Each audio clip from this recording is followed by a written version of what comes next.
येतो गाडी पुढे आजाद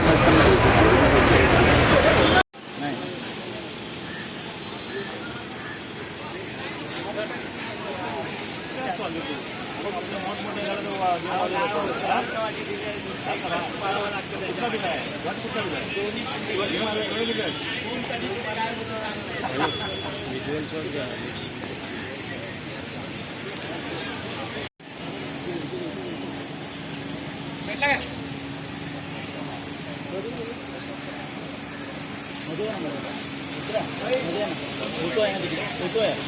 जो फोटो आहे ना त्यामध्ये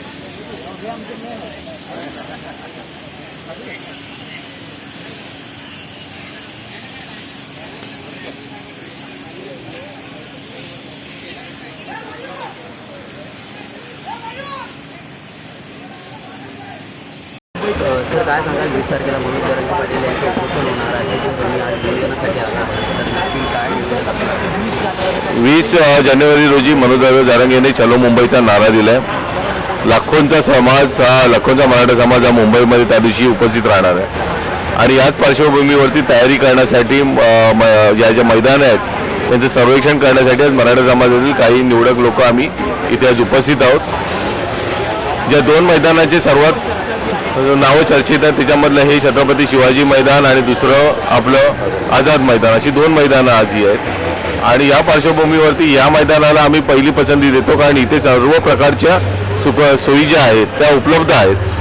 6 डिसेंबर रोजी ज्यावेळी महापरिनिर्वाण दिनानिमित्त संपूर्ण महाराष्ट्र नाही तर जगभरातले लोक इथे येतात, त्याचं पूर्ण नियोजन महानगरपालिकेतर्फे व्यवस्थित केलं जातं, कोणालाही त्याचा त्रास होत नाही आणि मग त्याच पद्धतीने 20 जानेवारीला ज्यावेळी मनोज जरांगे इथे मुंबईत येतील त्या पूर्णपणे नियोजन त्यावेळी केलं जाईल, त्यासाठी म्हणून आम्ही या मैदानाला पहिले पसंती देतो। संख्येचं हिशोब आम्ही ठेवू शकत नाही, ते सरकारने ठेवायचं असतं कारण आम्ही माणसं मोजत नाही। समाज आहे, समाज एकत्र संपूर्ण येत असतो। यावेळी फक्त येणारा जो समाज असेल तो सर्व घर खाली करून आपलं येणार आहे, त्यामुळे मोठ्या संख्येने मराठा समाज तुम्हाला मुंबईमध्ये येताना दिसेल।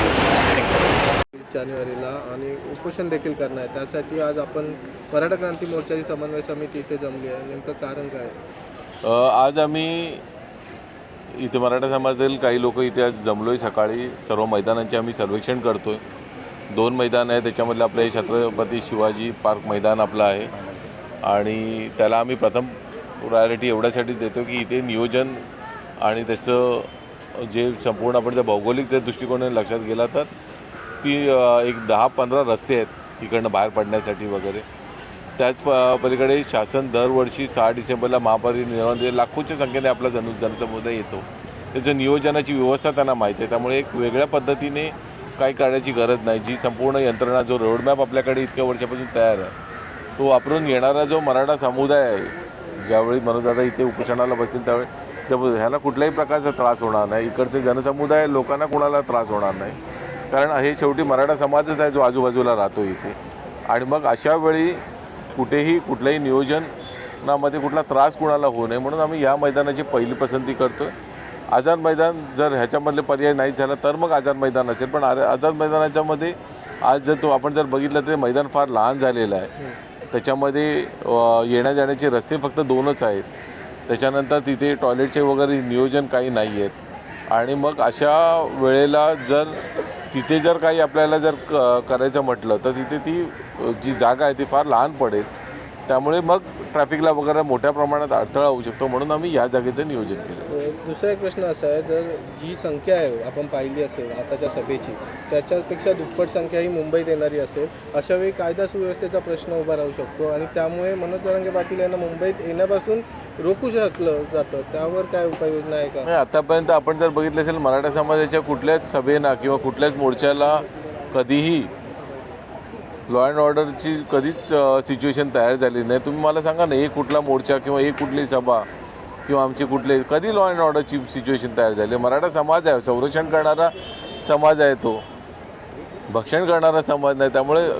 लॉ अँड ऑर्डरची परिस्थिती कधीच निर्माण होत नाही मराठा समाजाच्या आंदोलनाला। आजही देखील आपण कुठलंही आक्रमक आंदोलन करायला येत नाही का रास्ता रोको करत नाही की तोडफोड करतोय आपण इथे उपोषणाला बसतोय आमरण उपोषणाला बसतोय शांततेत असणार आहे ते उपोषण आणि मग अशा वेळेला कुठली लॉ अँड ऑर्डर कुणाला भीती वाटते आमची ती महत्त्वाची कुणाला मराठा समाजाची भीती वाटते ती महत्त्वाची त्यामुळे त्याला असं वाटत असेल की लॉ अँड ऑर्डर सिच्युएशन तयार होईल तर त्यांनी बघावं त्यांनी ह्याच्यामध्ये संरक्षणामध्ये थांबावं आम्हाला वाटत नाही की आतापर्यंत एवढ्या मराठा समाजाची आंदोलनं झाली तुम्ही ट्विटर बघा तुम्ही लोकांचे मेसेजेस बघा मुंबईमध्ये झालेला 9 ऑगस्ट 2017चा सर्वात मोठा मोर्चा बघा लोकांनी म्हणजे त्याचे कमेंट्स केलेले आहेत इंटरनॅशनली लोकांनी त्याला सराहना केलेली त्यामुळे